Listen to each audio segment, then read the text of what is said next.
Tapi hampir semua elit bangsa-bangsa seperti kita ribut terus. Sukanya elitnya suka ribut, rakyat tidak. Rakyat paling ngerti. Rakyat ngerti bahwa untuk dapat hidup yang baik harus ada kerukunan. Harus ada apa? Harus ada paguyupan, harus ada kerjasama, harus ada saling mengisi, bukan saling menghantam. Tapi elit semakin pintar. Jadi ada presiden kayak Pak Jokowi yang jarang keluar negeri, disalahkan, ya kan? Jokowi nggak pernah keluar negeri. Jokowi tidak peduli politik luar negeri. Saya sering keluar negeri. Prabowo sering keluar negeri. Aneh gitu. Sebetulnya nggak ada masalah gitu, benar nggak? Situasi mungkin berubah. Sekarang dinamikanya geopolitik begitu kacau. Kita tidak tahu kawan siapa, lawan siapa. Kita beruntung, saya beruntung. Presiden Indonesia menerima warisan dari pendiri-pendiri bangsa kita, bahwa politik luar negeri Indonesia adalah politik non-aligned, politik non-blok.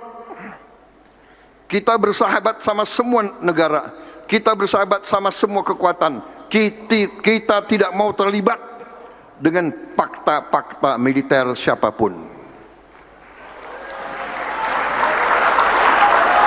Karena itu begitu saya menerima mandat sebagai presiden, saya langsung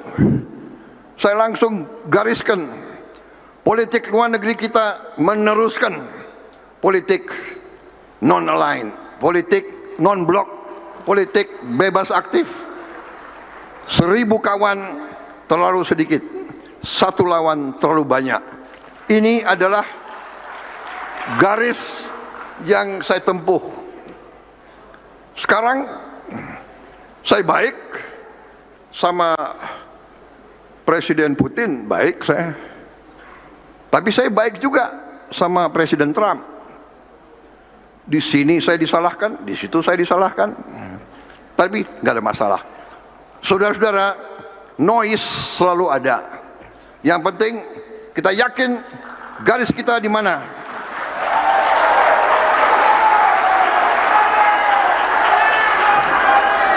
Selama saya yakin saya kerja untuk bangsa dan rakyat Indonesia, selamanya saya tidak ragu-ragu.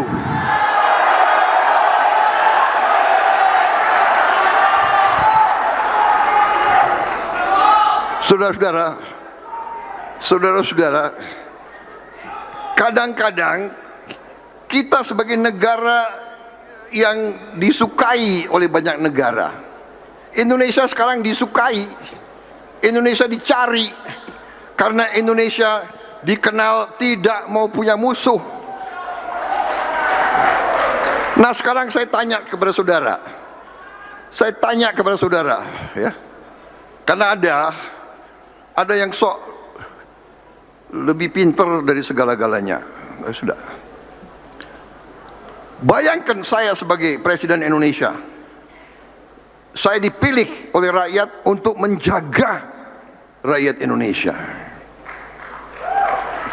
Sekarang kalau ada negara superpower, ya katakanlah Presiden Trump, mengundang saya ke Amerika,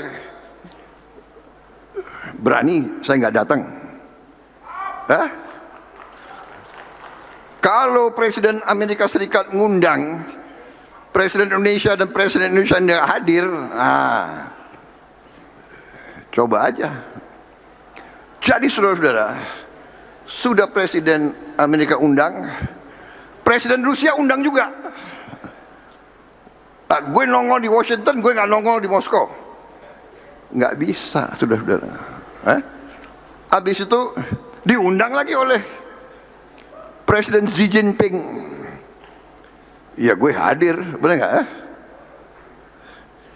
Diundang lagi oleh India. India 1,4 miliar orang. Pasarnya besar. Teknologinya hebat. Jadi Brasil sama. Jadi saudara-saudara, inilah risiko negara yang sahabatnya banyak. Kita Indonesia ini negara terbesar di ASEAN. Kita anggota APEC, anggota Konferensi Islam, OKI, sekarang anggota BRICS, anggota G20. Kita kalau diundang kita nggak hadir. Jadi ini saya mau cerita sama saudara-saudara. Untuk membela kepentingan rakyat, memang kita harus memelihara hubungan baik dengan semua pemerintah itu semua. Makanya saya katakan politik Indonesia adalah politik tetangga yang baik. Kita ingin menjadi tetangga yang baik kepada semua negara sekitar kita dan negara yang lain di dunia, saudara-saudara sekalian. Saudara-saudara, kemarin saya 3 hari ini saya menerima berapa? 18 duta besar. Hampir semuanya menyampaikan undangan dari Presiden dan Perdana Menteri masing-masing. Kami berharap Presiden Indonesia dapat berkunjung ke negara kami. Bayangkan 18 negara itu. Terbangnya udah kelengar aku. Saudara-saudara, ini saya hanya cerita saudara-saudara sebagai pemimpin-pemimpin muda. Yang diantara saudara ya pasti akan ada yang akan muncul sebagaimana ketua-ketua umum sebelumnya. Saudara adalah wadah pemimpin. Jadi saudara harus mengerti masalah bangsa. Saya di forum ini, pada kesempatan ini, saya ingin mengingatkan saudara-saudara, setialah kepada sejarah kita sendiri. Tanpa kesetiaan kepada sejarah, tanpa cinta tanah air, kamu tadi saya sudah tayangkan embahnya kapitalisme. Tidak ada pertumbuhan tanpa nasionalisme, saudara-saudara.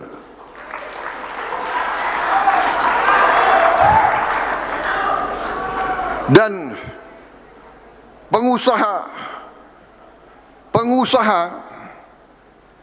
haruslah jadi pengusaha yang patriotik. Saudara menumpuk kekayaan. Saya kira semua ajaran, apakah agama, apakah filosofi, semua ajaran, kekayaan yang kau dapatkan dengan baik, gunakanlah untuk tujuan yang baik.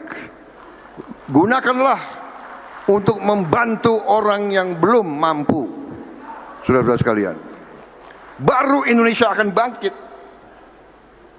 Tapi kalau saudara kaya raya, habis itu kekayaannya kau bawa lari di luar negeri dan kau tidak peduli dengan rakyat sekitarmu, ya masa depan bangsa kita tidak akan baik. Bangsa kita baik karena nilai-nilai bangsa kita. Di antara nilai-nilai bangsa kita yang harus kita jaga adalah nilai-nilai yang turun-temurun dari nenek moyang kita. Antara lain gotong royong, saling membantu. Yang kuat angkat yang lemah. Para pengusaha kunci dari kebangkitan suatu bangsa. Saudara yang akan menciptakan lapangan kerja. Karena itu pemerintah harus membuat keadaan yang baik untuk para pengusaha.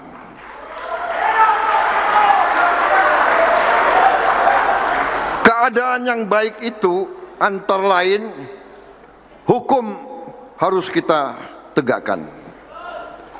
Kalau kita tidak tegakkan hukum, yang terjadi adalah hukum rimba, hukum liar. Yang terjadi adalah hukum berdasarkan kekuatan, dan di ujungnya tidak baik bagi kita semua. Ada yang mengatakan Prabowo tidak suka dan nanti akan mengusir investor-investor asing. Ternyata tidak seperti itu. Saya ketemu banyak investor-investor yang akan masuk. Tapi kita ngerti bahwa di antara kita ada yang selalu tidak suka dengan berlakunya hukum. Mereka suka keadaan yang liar. Jadi saudara-saudara, saya titip HIPMI, bangkitlah dengan semangat cinta tanah air yang luar biasa.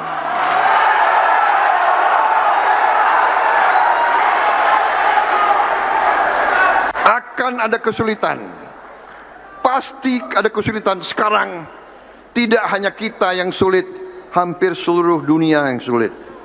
Karena perang Teluk, ya, ada Selat Hormuz, ada Laut Merah.